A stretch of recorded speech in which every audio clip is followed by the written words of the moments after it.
palestrante, Dr. Elias Bezerra Leite. Bom, boa tarde a todos. Um desafio, depois dos dois repentistas tão capacitados, eu vim dar uma palestra aqui com uma plateia tão seleta também, numa sexta-feira de tarde, né? Aqui a gente na beira da praia, a cerveja gelada ali fora esperando, então tem que ser um negócio que vale muito a pena, né? Queria muito agradecer ao governador Eduardo Kelso Corrige, dois amigos queridos aqui presentes, o Marcos Pina, meu amigo e colega de profissão Levi Madeira. É uma honra imensa estar aqui com vocês. E aí, eu vou começar aqui, já teve uma breve apresentação, deixa eu ver se eu consigo passar aqui do meu currículo, lógico. E atualmente, apesar de formação em medicina, eu sou médico otorrinolaringologista, mas há 2 anos, há quase 2 anos, eu parei a prática da medicina de consultório para me dedicar à gestão, tá? Porque eu digo que foi uma paixão que apareceu na minha vida, foi um casamento sem divórcio, né? E minha namorada está aqui, Carol, nós também vai ser sem divórcio, viu? Mas, e hoje eu estou presidente da Unimed Fortaleza, fui eleito agora em fevereiro por 4 anos, mas eu sou sócio dessas empresas, da Snackout, que é uma empresa de alimentação, passou aqui, não está passando agora? Só um pouquinho, pronto. De alimentação saudável, da M7 Desenvolvimento, que é a minha empresa de palestra e treinamento, e da Clínica Correntes, que é a minha primeira casa com gestão. Tá? Primeira coisa, antes de falar de gestão, deixa eu só perguntar uma coisa, onde é que está o passador de slide só? Aqui, ó, aponta para cá? Tá, beleza. Obrigado. Então, antes de falar um pouco do modelo de gestão que eu acredito, que eu tenho praticado nesses 18 anos em que eu sou gestor, eu queria começar falando, pessoal, dessa palavra impossível. Tá? Essa palavra, ela está muito frequente no dia a dia nas nossas vidas. E muitas vezes a gente deixa de fazer alguma coisa importante, porque a gente acha que é impossível. Tá?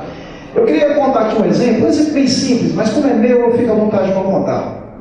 Eu fui aluno de uma escola pública. Meu segundo grau, eu fiz na Escola Técnica Federal do Ceará. Eu fiz um curso técnico de mecânica. E quando eu estava terminando esse curso técnico de mecânica, eu decidi que eu queria fazer medicina. E foi uma chuva de gente em cima de mim dizendo que eu estava ficando louco, que era impossível. Porque, além de eu estar numa escola pública, naquele tempo a gente só tinha 3 faculdades aqui no estado do Ceará. Medicina a gente só tinha na Universidade Federal do Ceará, mesmo que tivesse uma universidade particular, não tinha a menor condição de pagar naquela época. E o vestibular tinha uma segunda fase, que era com as matérias específicas, Química, Biologia e Redação, que era exatamente o que eu nunca tinha visto na escola técnica. Via matemática, física e muita mecânica. E aí, meu irmão, muito obrigado, viu? E aí, eu entrei no cursinho e na primeira aula do cursinho, o professor de Química desenhou essa molécula do benzeno, né? Só que a gente desenhava muita peça de máquina lá, e o desenho de uma porca de parafuso é muito parecido com o desenho do benzeno. Eu olhei e disse assim, o que é que o professor de Química está desenhando uma porca numa aula de Química, né? Então, o que parece uma piada foi verdade. E naquele momento, eu poderia ter escutado tudo que as pessoas diziam, que era impossível, tal, ter desistido. Sabe o que ia acontecer? As pessoas iam passar a mão na minha cabeça e eu ia dizer, coitado, realmente ele não iria conseguir. Eu estudei, me matriculei no cursinho, estudei, passei da primeira vez, da segunda, da terceira, ou não ter passado. Mas eu iria dizer mesmo que aquilo era impossível. Não é muito fácil você desqualificar as outras pessoas. Um exemplo muito... Esse cara, negro, classe média, lá do Havaí, do último estado dos Estados Unidos, sobrenome muçulmano, um dia com 10 anos de idade chegou para a avó dele e disse, vovó, eu quero ser presidente dos Estados Unidos. Ela disse, vai que você pode. Se fosse aqui, o que a gente ia dizer? Meu filho, esse negócio que você está fumando atrás da casa está estragado. Dê uma olhada na marca, na validade, né? Tá certo? E esse cara, fantástico. Arthur Moreira Lima, um dos maiores pianistas da história do Brasil. Um dia terminou o show, um fã chegou e disse assim, Arthur, eu daria a minha vida para tocar como você toca. Sabe o que ele respondeu? Ele disse, eu dei. Foram 30 anos trabalhando, estudando, treinando 9 horas por dia. E às vezes a gente deixa de fazer uma coisa porque diz, eu não tenho dom. Será que é dom? Ou será que não é falta de foco e determinação? Eu sempre digo, eu sou muito mais transpiração do que inspiração, porque se eu fosse esperar para fazer as coisas com inspiração, com um grande dom que eu tenho, não tinha feito só nada na minha vida, porque nunca, se eu tenho algum grande dom, não descobri ainda, eu já tenho 43 anos de idade, então não vou mais ficar esperando não. Então, tem essa frase que meu pai me dizia quando eu era criança, que não é dele, mas para mim ficou sendo dele. Não sabendo que era impossível, foi lá e fez. Então, muitas vezes, a gente deixa de crescer na vida, de abrir um novo negócio, tá? De partir para uma batalha que quiser, é impossível.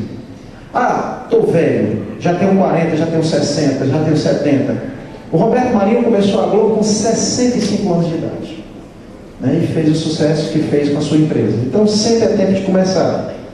Bom, pessoal, vamos falar agora de modelo de gestão. Se vocês, cara, o cara veio para cá e fica só enrolando com conversa fiada, vamos falar do modelo de gestão.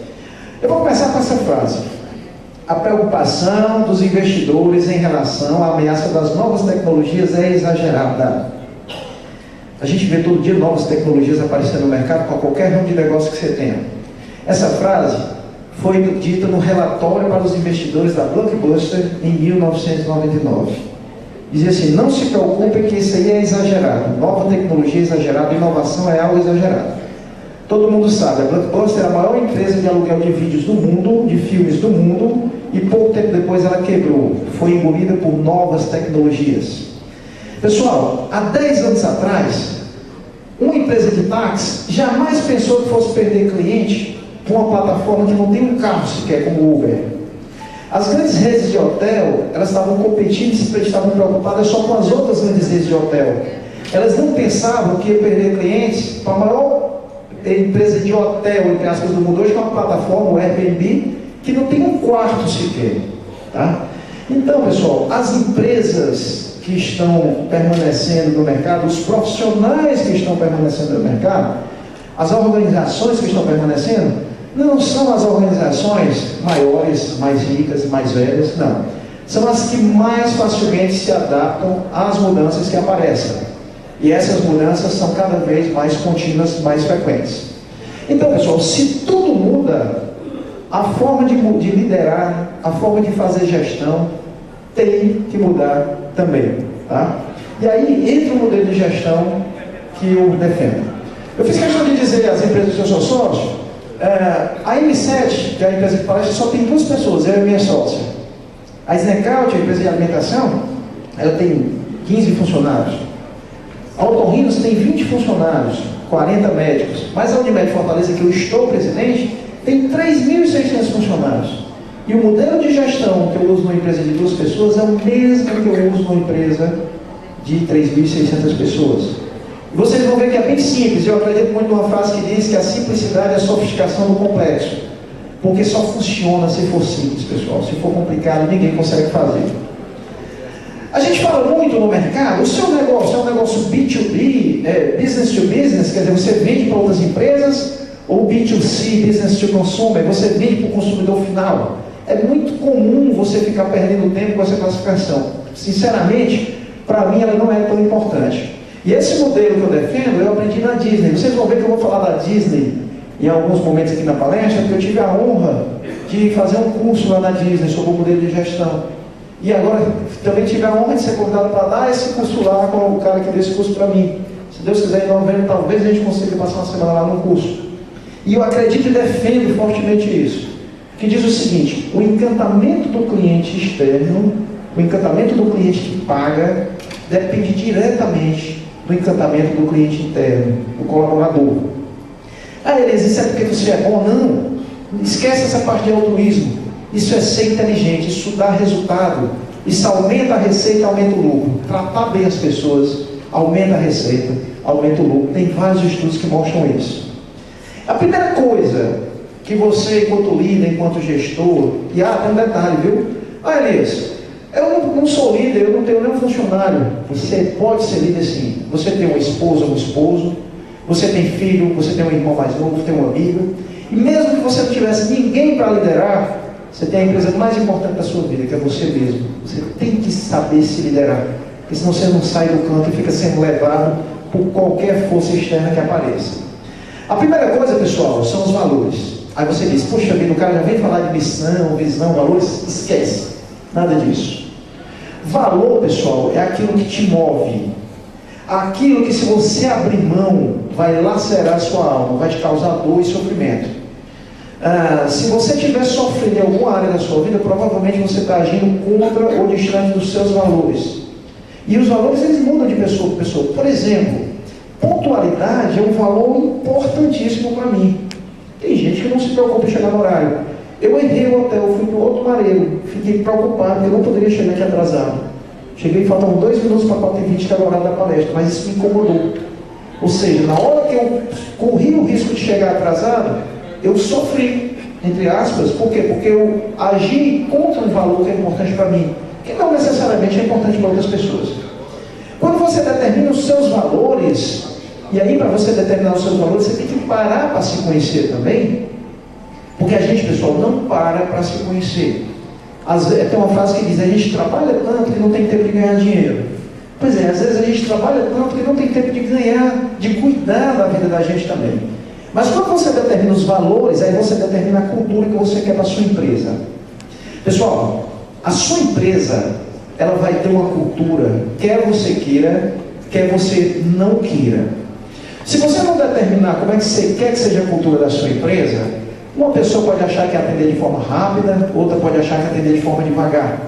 Uma pode achar que atender sorrindo, outra de forma séria. E todas vão estar corretas, porque você não determinou. Cabe a nós, líderes, gestores, determinarmos qual é a cultura que a gente quer para a nossa empresa, comunicar fortemente isso para as pessoas e, principalmente, dar exemplo disso. Para mim, a cultura que eu decidi que eu queria para qualquer lugar que eu trabalhasse é a cortesia com resultado. Se eu falo de tratar bem, a cortesia é fundamental. Por exemplo, eu não posso querer que a atendente da minha clínica trate bem os pacientes se eu a trato mal.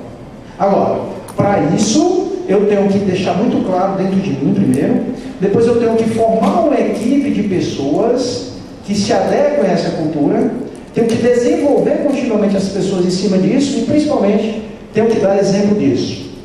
E aí, depois que você realmente determina a cultura, você passa para as pessoas, né? Dizem, muitas vezes, eu já vi gente dizer que as pessoas são o principal ativo das organizações. Eu não concordo muito.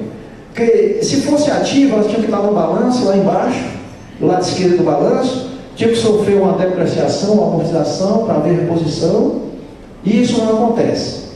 Mas, na verdade, quando uma pessoa sai de dentro de uma empresa, ela leva consigo algo que só ela tem. Parte do conhecimento, parte do relacionamento humano, ou seja, parte do patrimônio da empresa. Então, as pessoas são, na verdade, o maior patrimônio, elas devem estar no patrimônio líquido da empresa. E essa frase resume tudo do Guimarães Rosa. É junto dos bons que você fica pior.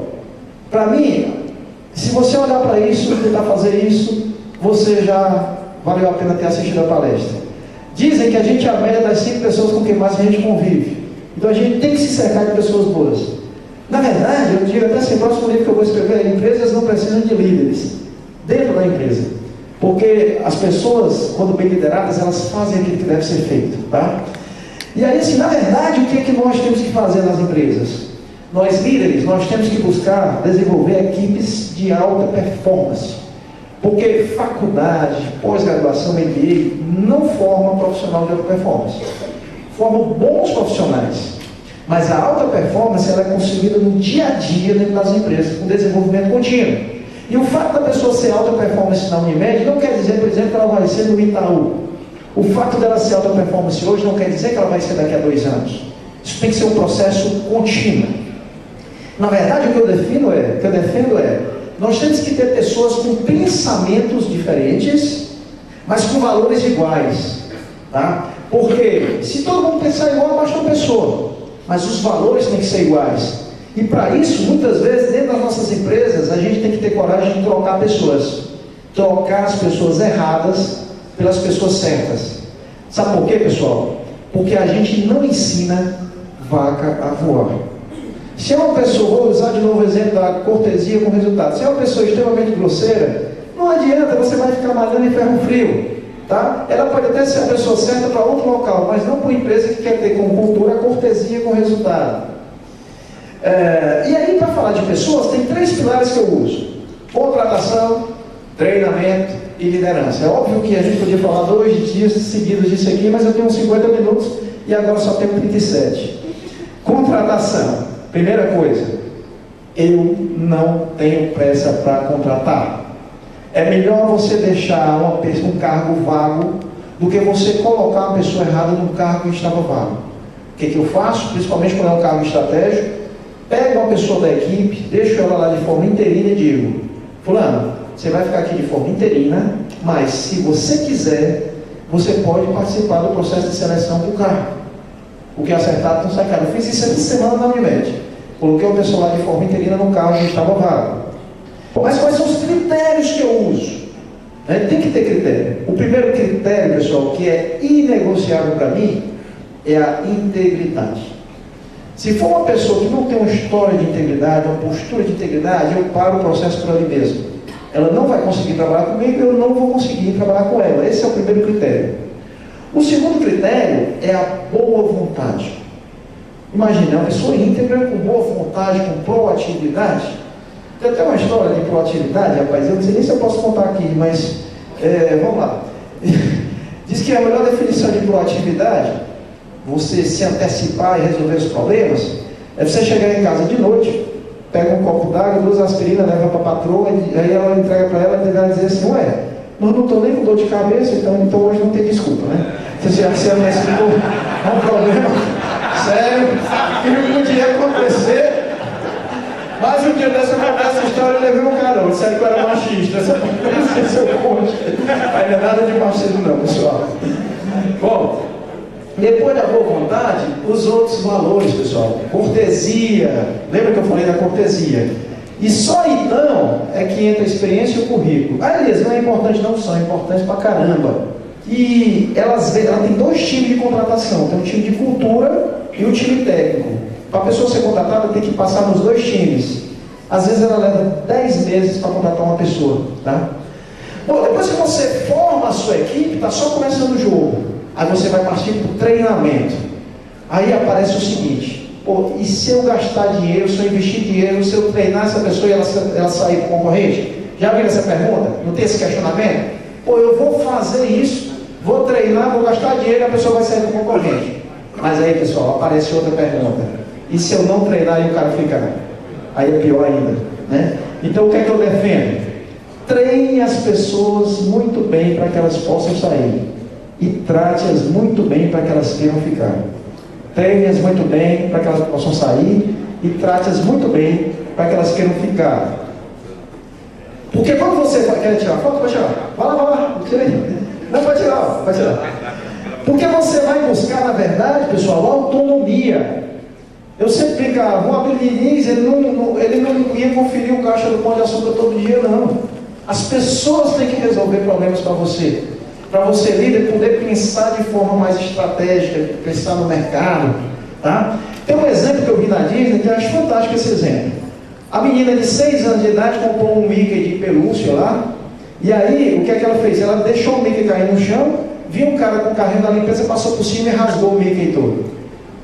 A menina começou a chorar, o funcionário da limpeza pegou o Mickey e disse assim: vamos ali que ele só depende da gente. Saiu correndo, a menina saiu correndo atrás, o pai, a mãe, a babá, todo mundo, levou o Mickey para a enfermaria. Chegou lá, contou para a enfermeira pegou o Mickey, entrou, saiu pela outra porta, foi na loja do lado, trouxe o Mickey novo, passou o esparadrapo no braço do Mickey, entregou para a menina e disse: pronto, agora ele só depende de você. Ou seja, porque 2 funcionários lá na ponta tinham autonomia, eles transformaram um problema em um encantamento. Eu até brinco, digo, se fosse na Unimed, ia ser 80 e-mails copiando um e outro, para saber se podia ou não podia, aquela CI, aqueles papéis para assinar, comunicação interna uns 300. Talvez tivesse que convocar uma assembleia e ainda corria o risco de devolver o pateta no lugar do Mickey, às vezes, dependendo da situação. Então,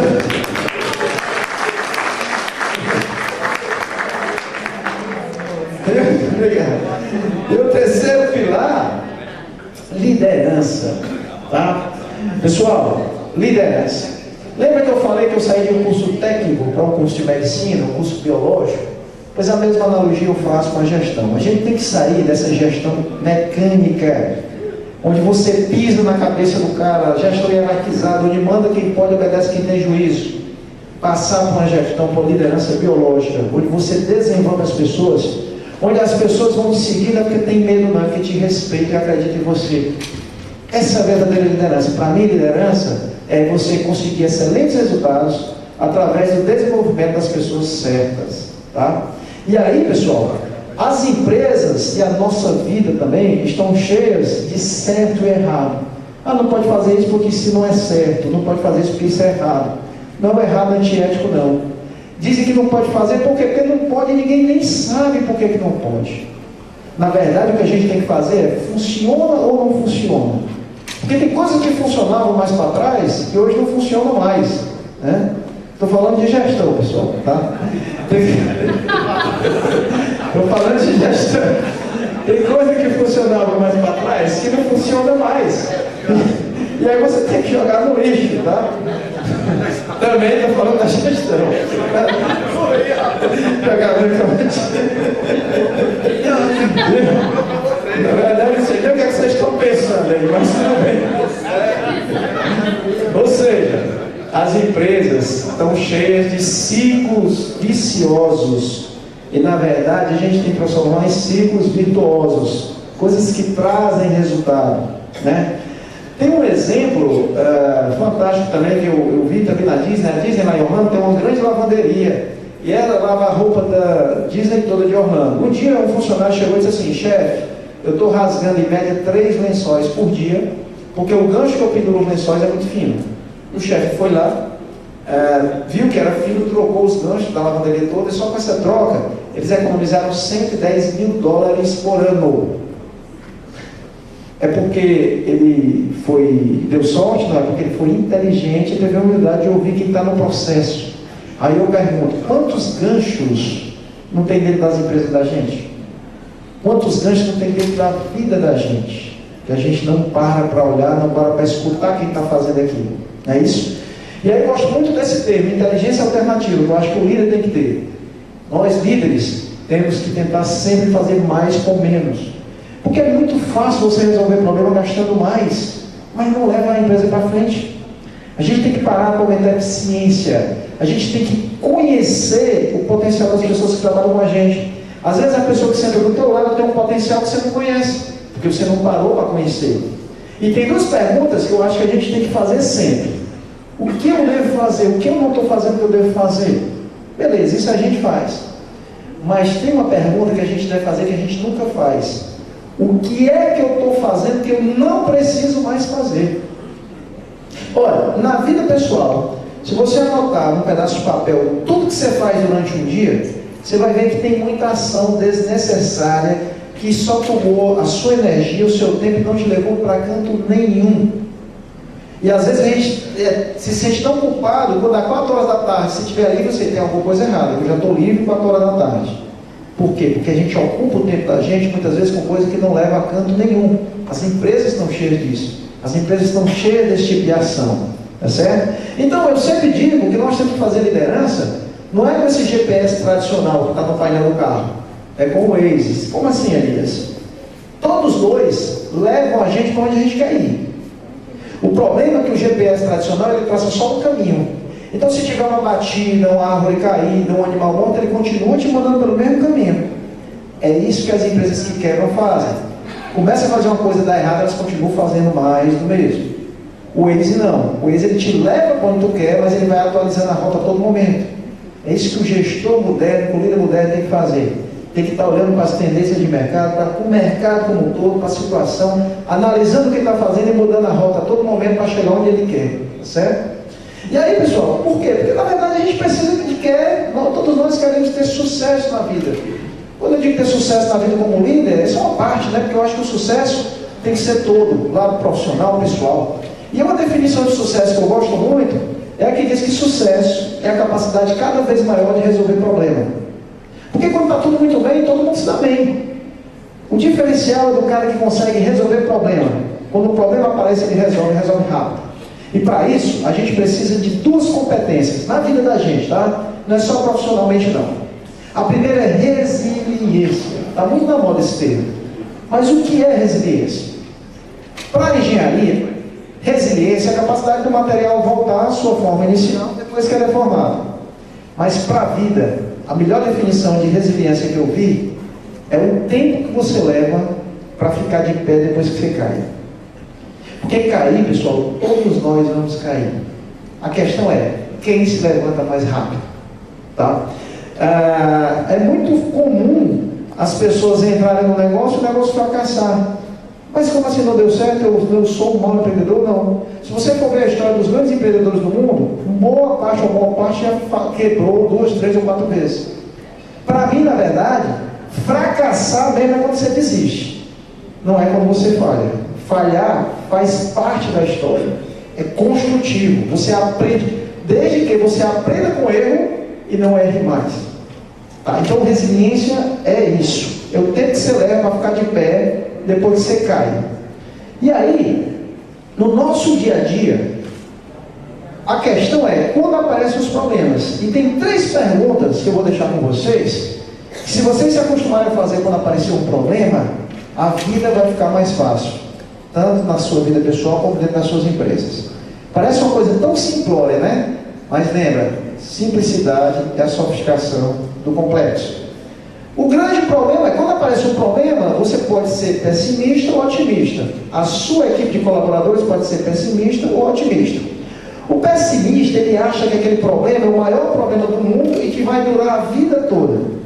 O otimista sabe que ele é um tamanho limitado e que vai durar apenas o tempo necessário para ser resolvido. Então você já faz essas 2 perguntas. O que você vai fazer para limitar o tamanho do problema e o que você vai fazer para limitar a duração do problema? Beleza? Só que o pessimista acha que o problema, a culpa é toda dele ou a culpa é toda dos outros. O otimista, ele sabe que cada problema tem mais ou menos 3 partes de responsabilidade de solução. Ele não fica procurando a culpa, ele vai para a solução. 1/3 é de responsabilidade dele em resolver. 1/3 é de responsabilidade dos outros e 1/3 muitas vezes de fatores externos, clima, crise, chuva, alguma coisa, que não tem como você mudar. O que é que o otimista faz? O que é que o cara que tem sucesso faz? Ele identifica qual é a parcela de responsabilidade dele em resolver e parte para resolver. Só depois que ele faz a parte dele, ele vai fazer a parte do outro. Quando você tiver um problema na sua empresa, chama o teu colaborador e diz: qual é o seu terço de responsabilidade em resolver esse problema? Olha para a solução, não olha para o problema. Parece uma coisa besta, mas funciona. Eu faço isso e tem me ajudado muito. Bom, mas além da resiliência, a outra competência que nós temos que desenvolver como pessoa é a inteligência emocional. É você saber usar as emoções a seu favor. Pessoal, 90% do sucesso das pessoas não está na formação, está na inteligência emocional. Quem de vocês não conhece uma pessoa super bem preparada que falhou na vida porque era explosivo, que achava que podia dizer tudo para quem quisesse, na hora que quisesse? Quase todo mundo conhece alguém desse jeito, provavelmente. Eu chamo essas pessoas de sincericidas. Elas morrem pelo excesso de sinceridade que elas têm. Inteligência emocional é você usar a inteligência a seu favor, porque até a raiva, quando bem usada, pode me ajudar. Quem de nós nunca resolveu o problema porque ficou com raiva?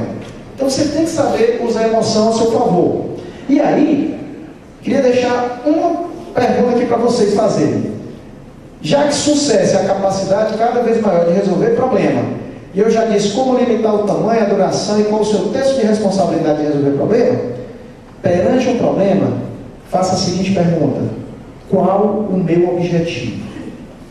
Por exemplo, resolva o problema de acordo com o seu objetivo. Por exemplo, eu tinha que estar aqui às 4 horas para dar palestra para vocês, estava bem composto para dar palestra para vocês. Se quando eu tivesse vindo para cá, o pneu do meu carro tivesse furado, eu tinha um problema. Não tinha? Tinha um problema. Eu podia resolver de várias formas esse problema. Eu podia, por exemplo, eu mesmo me trocar o pneu. Não ia dar certo. Porque o meu objetivo era estar aqui às 4 horas bem composto para dar palestra. Então a solução do problema que eu tinha que achar tinha que estar linkada com o meu objetivo. Isso muitas vezes não acontece dentro das empresas. Quando aparece um problema, se tenta resolver de toda forma sem olhar para o objetivo maior da empresa. Isso faz parte do dia a dia da vida da gente, inclusive. Qual é o meu objetivo? O meu objetivo é comprar um apartamento no final do ano que vem. Beleza.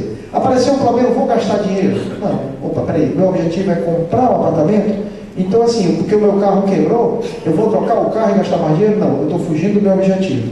Então lembra dessa pergunta que ela faz diferença.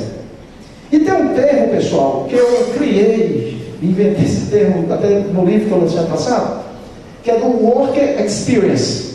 Está muito na moda o User Experience, você já deve ter ouvido falar, que é a experiência do cliente, do usuário. Você fazer a gestão da sua empresa voltado para a experiência do seu cliente.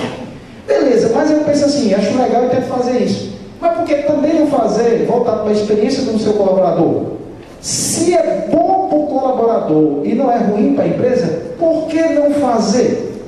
Por exemplo, tem um exemplo na Unimed Fortaleza, uns 2 anos atrás. Existe uma área lá que tem as executivas de conta, são as pessoas de relacionamento com as empresas clientes. Um dia, uma delas chegou e disse assim: doutor, a gente entra 8 da manhã, sai 6 da tarde, tem 2 horas de almoço. A gente queria saber se a gente pode entrar 8, sair 5 e ter só 1 hora de almoço.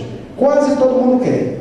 Aí eu fui lá no setor responsável e perguntei: eu posso fazer isso? Não, doutor, não pode. Mas isso não pode por quê? Doutor, não pode porque não pode, né?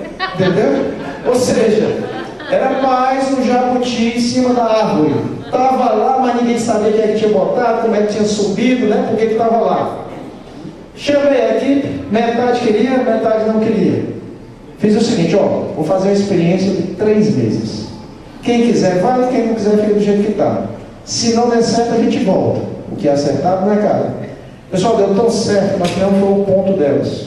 Tá? Não podia por quê? Porque não podia. As empresas estão cheias disso. É bom para o colaborador, não prejudica a empresa, então não tem por que não fazer. Traz resultado. Mas aí, tem também aquelas que a gente morre no final, né? Então, quais são as causas de declínio, de fracasso das empresas e dos líderes? A primeira, pessoal, a arrogância. Sei que vocês nunca ouviram ninguém arrogante em uma empresa, mas eu tenho que citar porque está na literatura, né? Pessoal, um colaborador só fica com um líder arrogante até o dia que ele consegue outro para ir. Tá? Isso é verdade, não leva ninguém a canto nenhum. Não se atualizar. Não dá mais para não estudar, pessoal. O que a gente sabia há 5 anos provavelmente não serve mais. Aconteça o que acontecer, continue estudando. Isso é um lema que eu tenho comigo e que eu passo para as pessoas que estão ao meu redor. Fragmentação. As empresas estão cheias de panelinha, um setor brigando com o outro. O líder que permite isso dentro da empresa está fadado ao fracasso. Quem tem que ter sucesso não é a diretoria comercial da Unimed, não é a diretoria de recursos próprios, é a Unimed. Então nós líderes não podemos permitir panelinha dentro das nossas empresas. Se tiver acontecendo isso, demita quem está fazendo isso. Isso não leva você para canto nenhum. Pessoal, você ter uma pessoa errada na sua equipe é como você ter um calo no seu pé. Quando você tem um calo no pé, ou você não anda, ou se você anda, você tem que andar devagar, porque senão você vai sentir dor. Tire, tenha coragem de trocar as pessoas erradas pelas pessoas certas. Mas desenvolva essas pessoas, elas vão te levar para o sucesso. Não admitir erros e problemas, né? É terrível. Tem gente que, perante um erro, todo mundo que sabe que está errado, e o cara fica defendendo aquilo, ele se agarra com o erro. Eu li um artigo da Harvard Business Review ano passado, dizia: executivo de sucesso, executivo fracassado, todos os dois erram, quase na mesma quantidade. O problema é que o cara de sucesso, ele admite que errou, resolve imediatamente o erro e não erra mais aquilo. E o fracassado se agarra para provar que aquilo está certo, não prova nem para ele. Tem que admitir, tem que resolver e não pode errar mais o mesmo erro. Não aceitar as mudanças e não admitir ponto de vista diferente. A gente diz muitas vezes que a gente gosta de ouvir a opinião dos outros, mas na verdade, pessoal, muitas vezes a gente gosta de ouvir a nossa opinião dita pelos outros. A gente só aceita quando é legal, né? A boa ideia não tem que ser a ideia do líder, tem que ser a melhor ideia. A ideia que vai ser seguida tem que ser a melhor ideia, não necessariamente a ideia do líder, tá? Bom, mas você fica nesse papo da branca, você tem feito isso? Tenho tentado, há 18 anos. Contar um case rápido da Unimed Fortaleza. Quando eu era diretor comercial, eu fui, como falei para vocês, fui fazer um curso na Disney. E achei muito legal, sabe? Validou muita coisa que eu acreditava. E eu pensei, cara, eu tenho que levar isso para a Unimed Fortaleza. Se eu não vou botar na Unimed toda de uma vez, eu não consigo. Então eu vou botar primeiro na minha diretoria. A Disney tem as chaves de excelência, que é segurança, cortesia, show e eficiência. O que é isso? Ela diz assim: você nem precisa saber o meu planejamento estratégico, mas se os 180 mil colaboradores que ela tem no mundo todos tratarem todo mundo com segurança, com cortesia, dando show e garantindo eficiência para o cara gastar mais dinheiro lá dentro da Disney, tá bom. Então nós fizemos isso na minha diretoria, criamos 3 chaves: cortesia, comprometimento e agilidade. Por que cortesia? De brigar com todo mundo. Comprometimento, ficava uma pessoa empurrando a coisa para outra. E agilidade, porque era uma empresa muito burocratizada. Fiz uma palestra, decidi isso com gestores, comuniquei, criamos uns bottoms. Toda vez que a pessoa fazia um ponto, algo fora da curva, chamava a pessoa e dizia assim: olha, fulano de tal foi extremamente cortês, vou dar um bottom para ela, bottom de 10, 20 centavos, ela usa no crachá, ficava todo mundo querendo. Deu tão certo que pouco tempo a diretoria me chamou para a gente fazer com a Unimed toda, e nós tivemos as chaves de excelência da Unimed Fortaleza. E aí foi segurança, respeito, cortesia e agilidade. Fizemos também uma grande palestra, tinham quase 1000 pessoas nesse dia, 1000 colaboradores, eu dei a palestra para eles, mostrei as chaves para eles, tive o apoio de toda a diretoria, inclusive do então presidente, que é o Dr. João Borges, e isso tem dado muito certo, já tem feito parte, inclusive, do planejamento estratégico da Unimed Fortaleza. Hoje as chaves de excelência da Unimed Fortaleza estão permeando a empresa como um todo.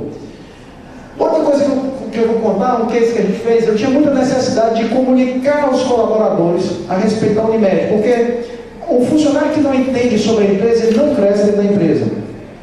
Se eu ficar mandando e-mail, o cara não vai ler o e-mail, nem eu leio, o cara não vai ler também, é um saco. Então nós temos um jogo chamado Jornada, o jogo da excelência. Um aplicativo onde você se cadastrava, todo dia a gente mandava informação sobre 9 áreas da empresa, sobre alguma das 9 áreas. E todo dia, em cima do que a gente tinha informado, a gente fazia 2 perguntas. Você se cadastrava no jogo, você começava lá, tipo, auxiliar administrativo. E à medida que você ia aumentando a pontuação com as respostas que você acertava, você ia crescendo na hierarquia da empresa, você podia chegar até presidente. Quando você chegava a supervisor, você ganhava um brinde. Quando você chegava a gerente, ganhava outro brinde. E quando você chegava a presidente, você ganhava outro brinde. E eu disse que você ia participar de um sorteio de um brinde bem melhor. O que aconteceu? A gente não tinha experiência com isso e nós lançamos que 1.200 pessoas iriam jogar. Só que muito rapidamente já tinha 1.700 pessoas jogando. E os brindes acabaram. E aí nós dissemos: pessoal, continue jogando, porque não tem mais brinde, mas vocês vão participar de um sorteio. O pessoal obviamente se revoltou. O que eu fiz? Imediatamente eu gravei um vídeo e disse: pessoal, estou aqui para dar a cara a bater. Nós estamos com um problema, mas é um problema bom, tem muita gente jogando. A gente não tinha experiência com esse jogo, mas em respeitar vocês, eu vou remanejar a verba do orçamento e vou comprar mais brindes. Mas continue jogando, que no final tem um sorteio legal. O pessoal ficou muito satisfeito. Sabe por quê, pessoal? Porque problema sempre vai acontecer. Tem um estudo que mostra que quando tudo acontece de forma correta, 88% das pessoas ficam satisfeitas. Mas se acontecer um problema e você resolver imediatamente, 92% das pessoas ficam satisfeitas. Então o problema não é ter o problema, é você não resolver o problema. Tá? Bom, em resumo, quase 2.000 pessoas jogaram, em torno de 1.000 pessoas chegaram a presidente, e nós sorteamos uma passagem com acompanhante, com tudo pago, por 8 dias para a Disney. Então, com um investimento de, entre jogo, brinde, viagem, em torno de R$55 mil, nós mobilizamos 2.000 pessoas para conhecerem mais sobre a nossa empresa. Isso foi muito legal. Eu não sei se isso contou muito ou contou pouco, mas a Unimed Fortaleza, a melhor colocação dela no GPTW, no Great Place to Work, melhores empresas para se trabalhar, tinha sido aqui no 21º lugar. Está com 2 anos que a gente fica em 7º, com a pontuação aumentando. E o meu objetivo enquanto presidente é: eu quero tornar a Unimed Fortaleza a melhor empresa para se trabalhar no Brasil. Elias, você vai conseguir? Não sei. Aprendi com o Roberto Chiniachi, que ele disse assim: Elias, quando você for mirar, você mira numa estrela, porque se você errar, você acerta a lua. Posso até não levar para o primeiro, mas que ela vai melhorar muito, vai. Porque esse é um objetivo nosso, tá? Bom, esse modelo de gestão que eu falo, eu fiz um resumo em um mapa mental, que quem quiser pode baixar no meu site, eliasleite.com.br, tá? E eu comecei a palestra falando do impossível, tá? Deixa eu botar aqui para você tirar foto. Eu comecei a palestra falando do impossível. Eu estou perto de concluir, e eu queria falar de outra coisa que também, entre aspas, é um impossível para mim. Eu queria escrever um livro. E aí, ano passado, eu tinha alguns desafios quando eu decidi escrever o livro. O primeiro era fechar contrato com uma editora grande, porque senão você não consegue botar livro na livraria. Consegui fechar com a editora Gente, lá de São Paulo. Depois, tinha que conseguir um cara legal para fazer o prefácio. Consegui o Roberto Chiniachi, que eu acho que vocês já devem, alguns de vocês devem conhecer, escritor, palestrante famoso, né? Um cara super gente boa. Depois, eu tinha uma meta, mas era uma meta mais audaciosa. O Brasil tem 2 grandes listas dos mais vendidos, de livros mais vendidos do Brasil. A lista da Veja e a lista da Publish News. E eu queria ficar entre os 10 em uma dessas 2 listas. Para minha felicidade, na semana do lançamento, eu fiquei em primeiro lugar na lista da Veja, na frente de um tal de Padre Fábio de Mello, você já ouviu falar? Uma semana foi, né? E na Publish News, fiquei em segundo lugar geral, atrás desse tal de Dan Brown também, que o cara que apareceu aí. Mas na categoria negócios, eu tive a felicidade de ficar em primeiro lugar também. Então, pessoal, estava cheio de impossível a história desse livro. Tinha que publicar o livro em outubro, o cara que é o Pedro Médio queria lançar o livro antes da campanha, tive que escrever o livro em 2 meses, escrevi em 2 meses e 5 dias. Mas na verdade eu escrevi em 42 anos, porque eu juntei conteúdo da minha vida toda e coloquei no livro, tá? O Roberto fez o prefácio, está aqui uma foto minha com ele. Quem conhece marketing digital, Murilo Gana, é um cara muito famoso, fez uma divulgação do meu livro, está aqui uma foto minha com ele. Fátima Bernardes tirou a foto com o meu livro, mas aqui não sou eu com ela, tá? Na verdade, eu estou com a Carol, minha namorada, sou apaixonado por ela, muito melhor que a Fátima, viu? Bom, pessoal, por fim, e é o penúltimo capítulo do meu livro, tá? Eu falo da minha maior crise que o Brasil vive hoje. Não é crise econômica, não é crise financeira, é crise ética, tá? Eu fiz um capítulo resumindo, porque eu fiz uma cadeira no MBA sobre ética, eu entrei e saí sem saber nem a diferença de ética e moral. Mas, cara, eu vou traduzir isso com uma linguagem para um leigo como eu. Então, assim, aprendi, pessoal, que não existe 99% ético. Ou você é, ou você não é. Eu não posso reclamar de Dilma, Lula, Temer, Aécio, se eu estou furando fila, se eu estou sonegando imposto. Ou você é, ou você não é. Cuidado. O Mário Sérgio Cortella tem uma frase que diz: o mundo que a gente quer deixar para os nossos filhos vai depender dos filhos que a gente deixar para o nosso mundo. Eu acredito fortemente nisso, tá? Eu queria que vocês ouvissem, é rápido. Amigo, é um vídeo que na verdade é um áudio. Se der para rolar, é rápido, mas eu queria deixar esse vídeo áudio com vocês. Passa aí para mim, por favor. Bem, você acompanha hoje mais um clássico do mundo corporativo. E hoje o Marcos vai falar um pouco a respeito dos gurus. Existem muitos gurus que sabem dar respostas criativas para as grandes questões do mercado de trabalho. Aqui vai um pequeno resumo de uma entrevista com o famoso Randolph Brennan. Pergunta: ainda é possível ser feliz num mundo tão competitivo? Resposta: quanto mais conhecimento conseguimos acumular, mais entendemos que ainda falta muito para aprender. É por isso que sofremos. Trabalhar em excesso é como perseguir o vento. A felicidade só existe para quem consegue aproveitar agora os frutos do seu trabalho. Pergunta: o profissional do futuro será um individualista? Resposta: pelo contrário. O azar será de quem ficar sozinho, porque se cair, não terá ninguém para ajudá-lo a levantar. Pergunta: que conselho o senhor daria aos jovens que estão entrando no mercado de trabalho? Resposta: que é melhor ser criticado pelos sábios do que ser elogiado pelos insensatos. Elogios vazios são como gravetos atirados numa fogueira. Pergunta: e para os funcionários que têm chefes centralizadores e perversos? Resposta: muitas vezes os justos são tratados pela cartilha dos injustos, mas isso passa. Por mais poderoso que alguém pareça ser, essa pessoa ainda será incapaz de dominar a própria respiração.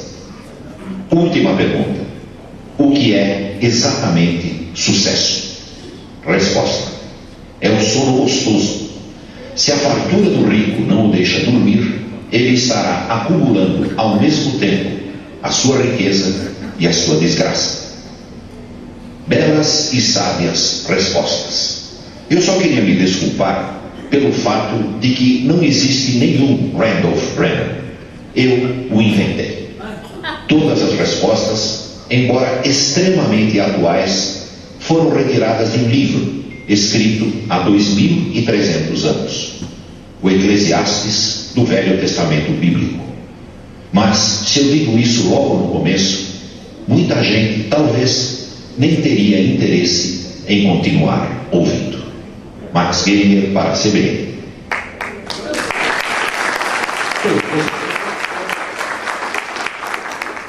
Gosto muito desse áudio, viu? Pessoal, queria encerrar deixando com vocês algo que me ajuda há algum tempo. Tá? Eu sou uma pessoa cheia de imperfeições e óbvio quando você está num cargo de gestão cheio de defeitos. Né? Óbvio quando você está no cargo de gestão você tem que decidir e às vezes vem pressão de todo lado. Meu amigo Libi, cooperado da Unimed, sabe, só o cooperado tem uns 4.100, 3.600 colaboradores. E quando eu sou solicitado a fazer alguma coisa que eu tenho dúvida, eu tento seguir isso aí. O certo é certo, mesmo que ninguém esteja fazendo. O errado é errado, mesmo que todos estejam fazendo. O certo é certo, mesmo que ninguém esteja fazendo. O errado é errado, mesmo que todos estejam fazendo. Me ajuda muito e eu queria que pudesse ajudar a cada um de vocês também. Muito obrigado.